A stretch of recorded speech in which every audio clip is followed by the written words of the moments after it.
नमस्कार माझ्या प्रिय प्रेमळ स्वामी भक्ता. स्वामी भक्तांनो, तुम्हाला पण तुमच्या आयुष्यामध्ये धनवान व्हायचं आहे का? तुम्हाला पण तुमच्या आयुष्यामध्ये सुख समाधान आणि शांती पाहिजे का?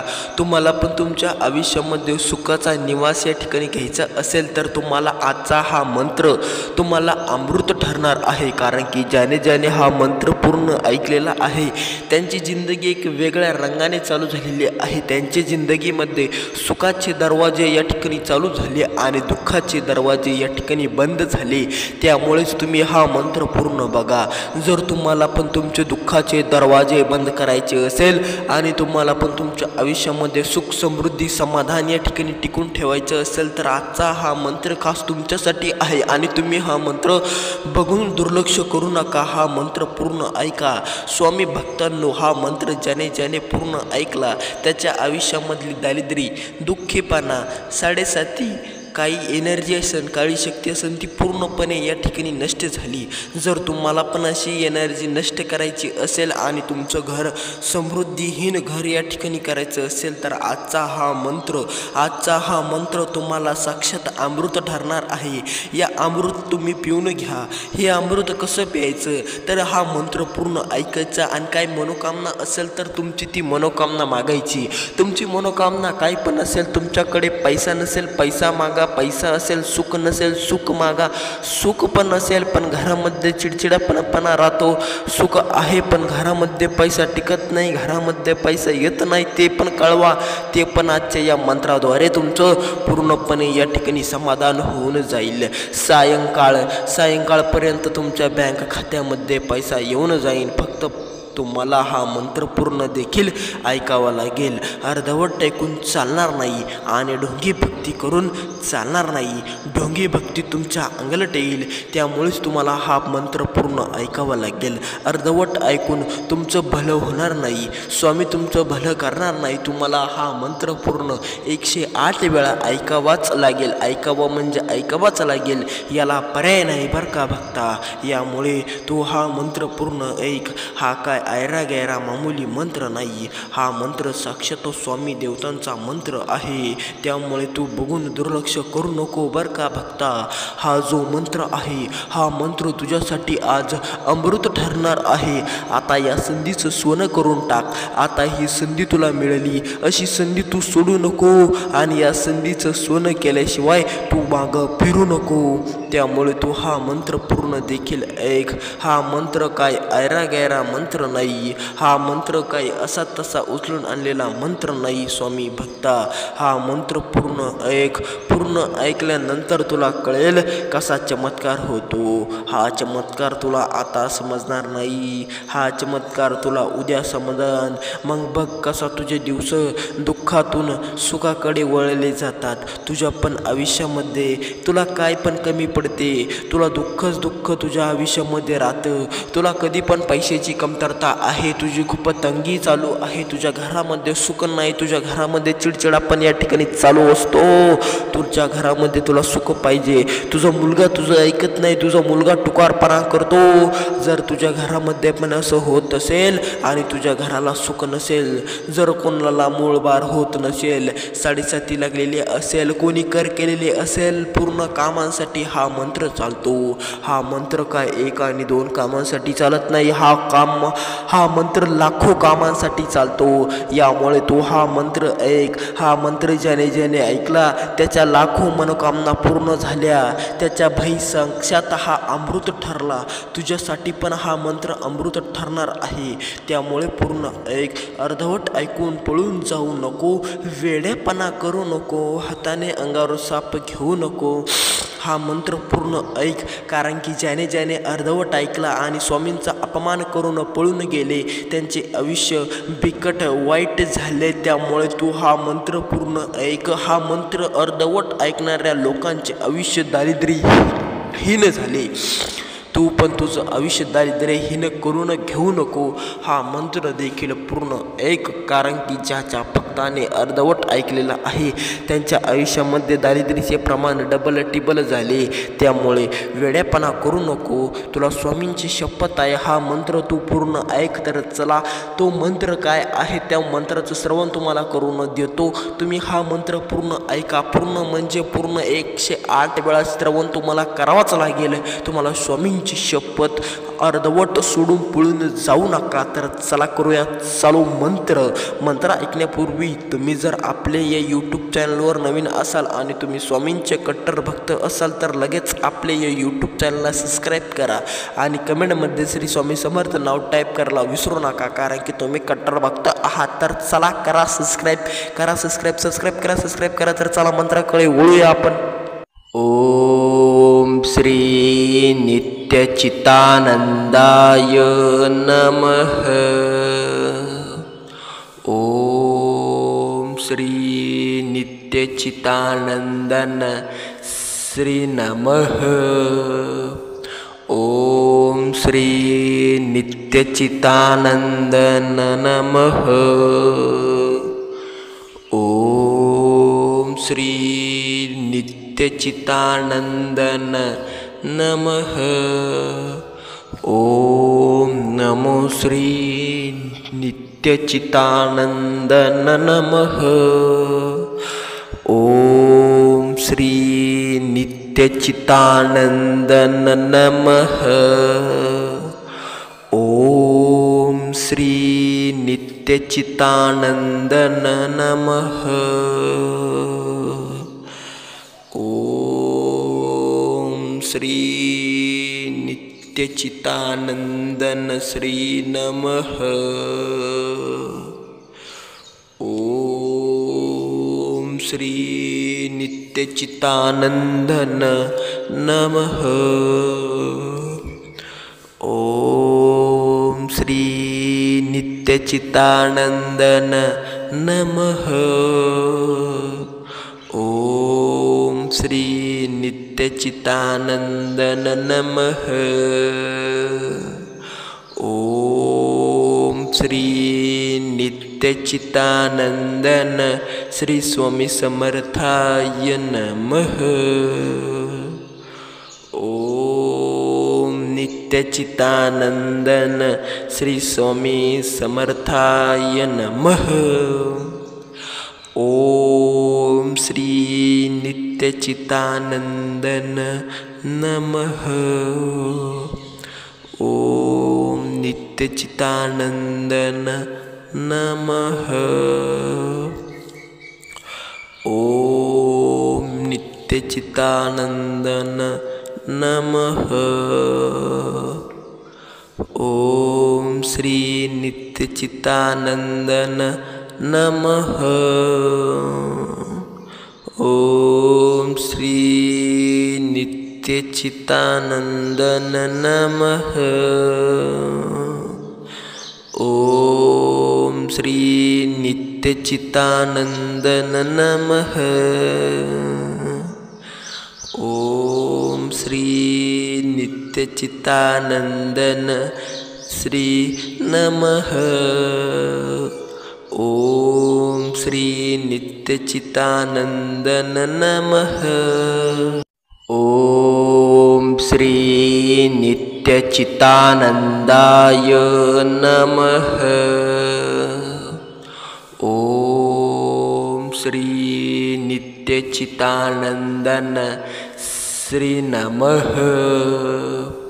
ओम श्री नित्यचितानंदन नमः. ओम श्री नित्यचितानंदन नमः. ओम नमो श्री नित्यचितानंदन नमः. ओम श्री नित्यचितानंदन नमः. ओम श्री नित्यचितानंदन नमः. ओम श्री नित्यचितानंदन श्री नमः.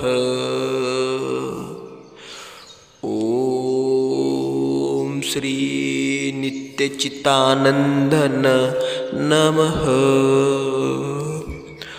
ओम श्री नित्यचितानंदन नमः। ओम श्री नित्यचितानंदन नमः।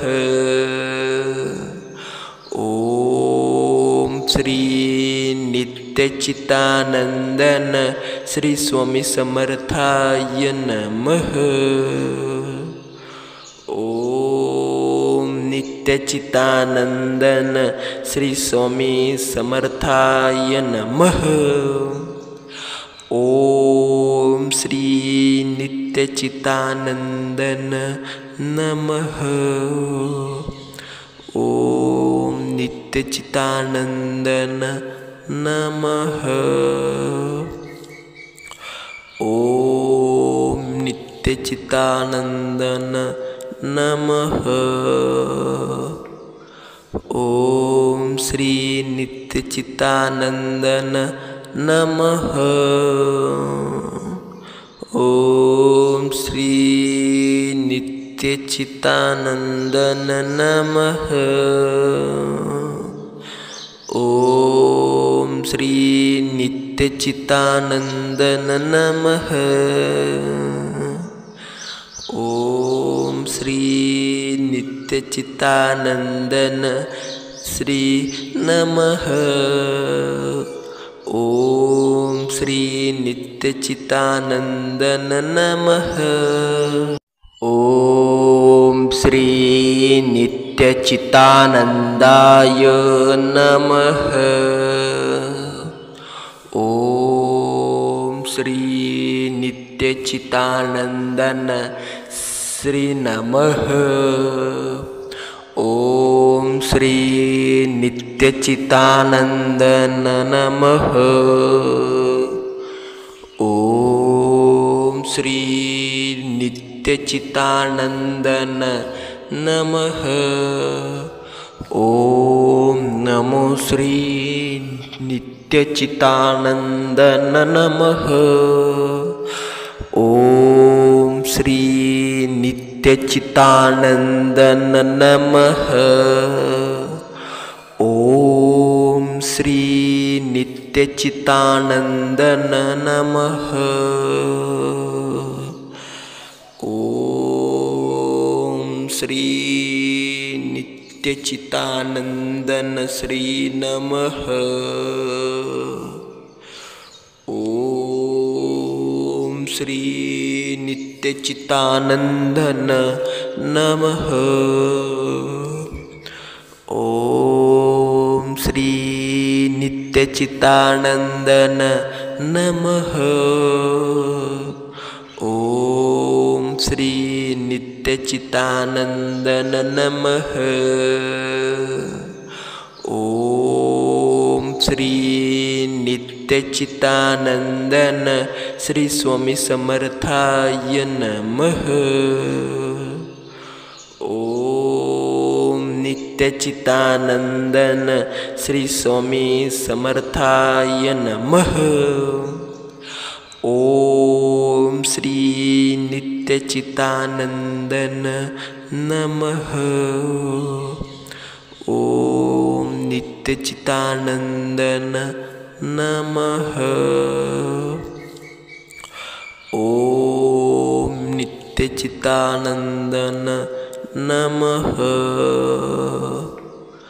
ओम श्री नित्यचितानंदन नमः। ओम श्री नित्यचितानंदन नमः। ओम श्री नित्यचितानंदन नमः। ओम श्री नित्यचितानंदन श्री नमः। ओम श्री नित्यचितानंदन नमः। ओम श्री नित्यचितानंदाय नमः। ओम श्री नित्यचितानंदन श्री नमः। ओम श्री नित्यचितानंदन नमः। ओम श्री नित्यचितानंदन नमः। ओम नमो श्री नित्यचितानंदन नमः। ओम श्री नित्यचितानंदन नमः। ओम श्री नित्यचितानंदन नमः। ओम श्री नित्यचितानंदन श्री नमः। ओम श्री नित्यचितानंदन नमः। ओम श्री नित्यचितानंदन नमः। ओम श्री नित्यचितानंदन नमः। ओम श्री नित्यचितानंदन श्री स्वामी समर्थाय नमः। ओम नित्यचितानंदन श्री स्वामी समर्थाय नमः। ओम श्री नित्यचितानंदन नमः। ओम नित्यचितानंदन नमः। ओम नित्यचितानंदन नमः। ओम श्री नित्यचितानंदन नमः। ओम श्री नित्यचितानंदन नमः। ओम श्री नित्यचितानंदन नमः। ओम श्री नित्यचितानंदन श्री नमः। ओम श्री नित्यचितानंदन नमः। ओम श्री नित्यचितानंदाय नमः। ओम श्री नित्यचितानंदन श्री नमः। ओम श्री नित्यचितानंदन नमः। ओम श्री नित्यचितानंदन नमः। ओम नमो श्री नित्यचितानंदन नमः। ओम श्री नित्यचितानंदन नमः। ओम श्री नित्यचितानंदन नमः। ओम श्री नित्यचितानंदन श्री नमः। ओम श्री नित्यचितानंदन नमः। ओम श्री नित्यचितानंदन नमः। ओम श्री नित्यचितानंदन नमः। ओम श्री नित्यचितानंदन श्री स्वामी समर्थाय नमः। ओम नित्यचितानंदन श्री स्वामी समर्थाय नमः। ओम श्री नित्यचितानंदन नमः। ओम नित्यचितानंदन नमः। ओम नित्यचितानंदन नमः। ओम श्री नित्यचितानंदन नमः। ओम श्री नित्यचितानंदन नमः। ओम श्री नित्यचितानंदन नमः। ओम श्री नित्यचितानंदन श्री नमः। ओम श्री नित्यचितानंदन नमः। ओम श्री नित्यचितानंदाय नमः। ओम श्री नित्यचितानंदन श्री नमः। ओम श्री नित्यचितानंदन नमः।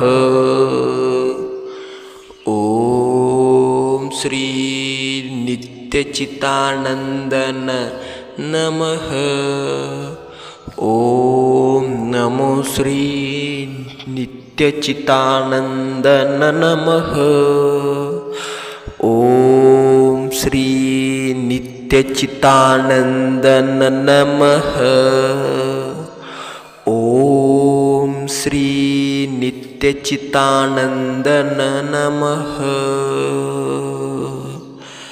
ओम श्री नित्यचितानंदन श्री नमः। ओम श्री नित्यचितानंदन नमः। ओम श्री नित्यचितानंदन नमः। ओम श्री नित्यचितानंदन नमः। ओम श्री नित्यचितानंदन श्री स्वामी समर्थाय नमः। ओम नित्यचितानंदन श्री स्वामी समर्थाय नमः। ओम श्री नित्यचितानंदन नमः। ओम नित्यचितानंदन नमः। ओम नित्यचितानंदन नमः। ओम श्री नित्यचितानंदन नमः। ओम श्री नित्यचितानंदन नमः। ओम श्री नित्यचितानंदन नमः। ओम श्री नित्यचितानंदन श्री नमः। ओम श्री नित्यचितानंदन नमः। ओम श्री नित्यचितानंदाय नमः। ओम श्री नित्यचितानंदन श्री नमः। ओम श्री नित्यचितानंदन नमः। ओम श्री नित्यचितानंदन नमः। ओम नमो श्री नित्यचितानंदन नमः। ओम श्री नित्यचितानंदन नमः। ओम श्री नित्यचितानंदन नमः। ओम श्री नित्यचितानंदन श्री नमः। ओम श्री नित्यचितानंदन नमः।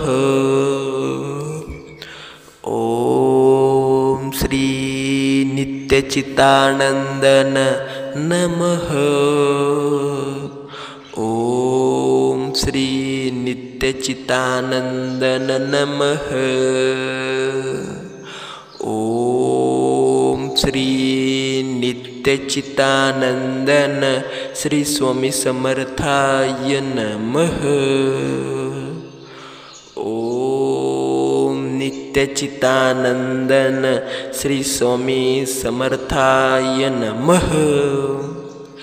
ओम श्री नित्यचितानंदन नमः। ओम नित्यचितानंदन नमः। ओम नित्यचितानंदन नमः। ओम श्री नित्यचितानंदन नमः। ओम श्री नित्यचितानंदन नमः। ओम श्री नित्यचितानंदन नमः। ओम श्री नित्यचितानंदन श्री नमः। ओम श्री नित्यचितानंदन नमः। ओम श्री नित्यचितानंदाय नमः। ओम श्री नित्यचितानंदन श्री नमः। ओम श्री नित्यचितानंदन नमः। ओम श्री नित्यचितानंदन नमः। ओम नमो श्री नित्यचितानंदन नमः। ओम श्री नित्यचितानंदन नमः। ओम श्री नित्यचितानंदन नमः। ओम श्री नित्यचितानंदन श्री नमः। ओम श्री नित्यचितानंदन नमः। ओम श्री नित्यचितानंदन नमः। ओम श्री नित्यचितानंदन नमः।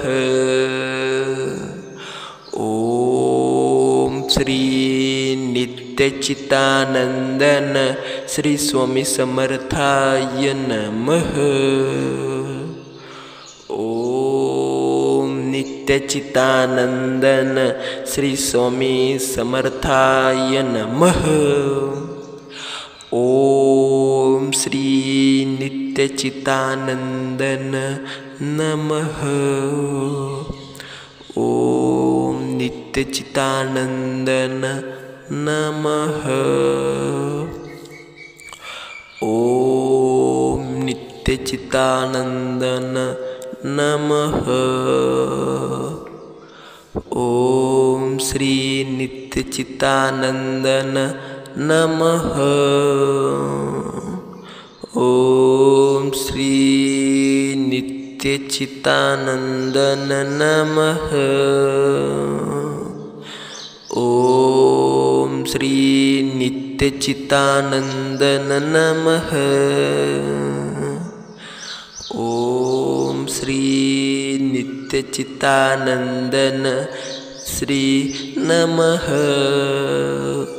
ओम श्री नित्यचितानंदन नमः। ओम श्री नित्यचितानंदाय नमः। ओम श्री नित्यचितानंदन श्री नमः। ओम श्री नित्यचितानंदन नमः। ओम श्री नित्यचितानंदन नमः। ओम नमो श्री नित्यचितानंदन नमः। ओम श्री नित्यचितानंदन नमः। ओम श्री नित्यचितानंदन नमः। ओम श्री नित्यचितानंदन श्री नमः। ओम श्री नित्यचितानंदन नमः। ओम श्री नित्यचितानंदन नमः। ओम श्री नित्यचितानंदन नमः। ओम श्री नित्यचितानंदन श्री स्वामी समर्थाय नमः। ओम नित्यचितानंदन श्री स्वामी समर्थाय नमः। ओम श्री नित्यचितानंदन नमः। ओम नित्यचितानंदन नमः।